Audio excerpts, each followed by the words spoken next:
Hey guys, I'm Chris. Welcome to All Time Movies. Now, you all know how Hollywood loves to recycle ideas, right? Well, that includes making TV shows into glossy movies.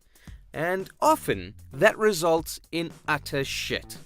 But these are the top 10 movies based on television shows. Let's begin. Live long and prosper. In at number 10, we have Star Trek. Now, there have been 13 Star Trek movies so far, but I'm picking the new film reboot launched by none other than J.J. Abrams. Abrams basically turned Star Trek into Star Wars. So, the thinking fan sci-fi went from being a slow, inconsistent series full of technobabble and old people to a fun, sexy action movie. Yes!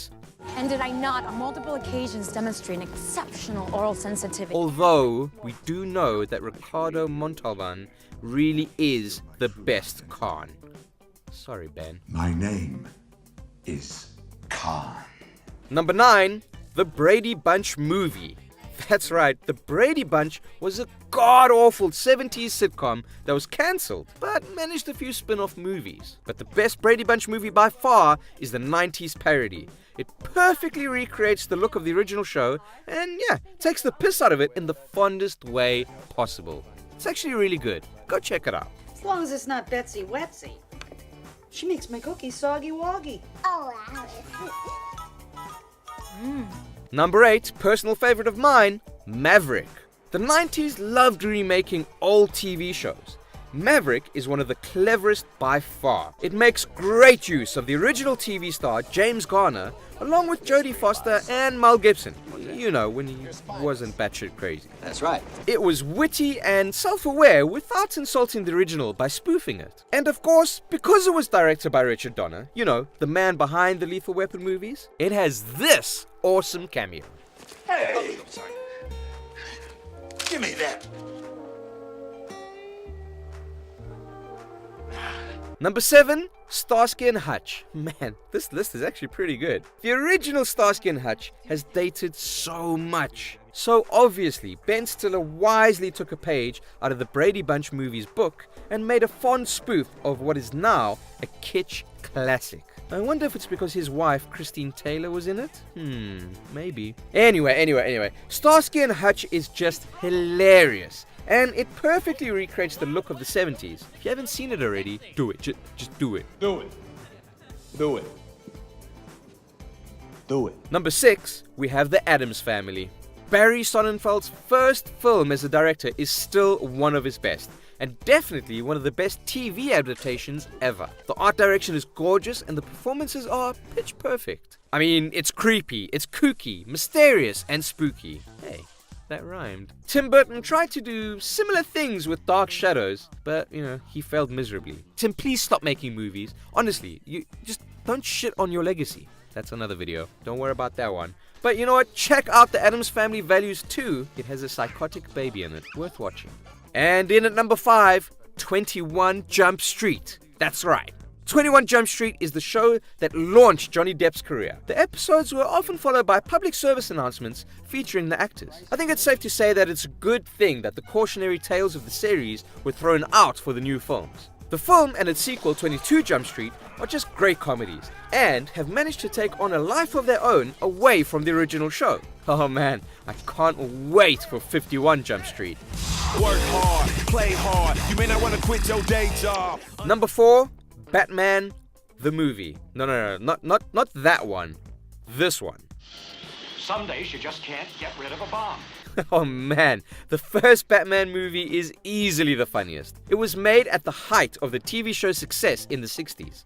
And as a result, it perfectly recreates the crazy style of the show and cemented itself as a camp classic. It also defined Batman as a, slightly pudgy vigilante for 2 decades. Until Tim Burton's Batman, the one from earlier, gave us a look at a real Dark Knight. Number 3, In the Loop. Before he was Doctor Who, Peter Capaldi was Malcolm Tucker. the meanest, sweariest, most malicious spin doctor on the planet. Let them eat cock, Nazi Julie Andrews. Go and get your fucking laptop to hound you to an assisted suicide. In the Loop is one of the best political satires around, bar none. And it's a pretty faithful adaptation of the British TV comedy The Thick of It. It's not far off the real chaos and madness that goes on behind the scenes in politics. And, besides that, reminds us that all these world-changing decisions are made by people as vulnerable and dumb as all of us. No, you needn't worry about the Canadians. They're just happy to be there. And you know what the worst part is?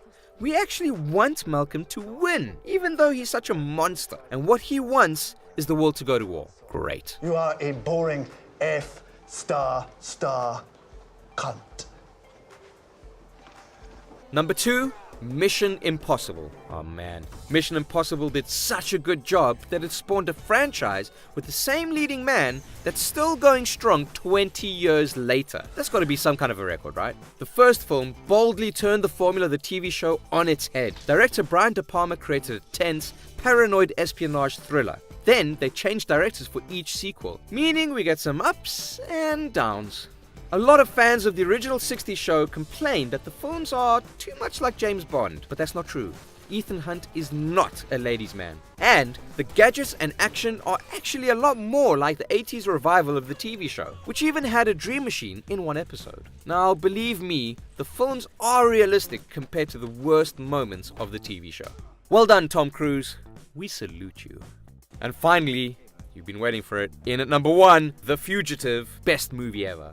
A lot of people forget that The Fugitive is actually a faithful adaptation of the 1960s TV series of the same name. And that's what makes it work so well. It condenses the plot of 4 seasons and combines it with some awesome set pieces. Especially that dive. You know the one.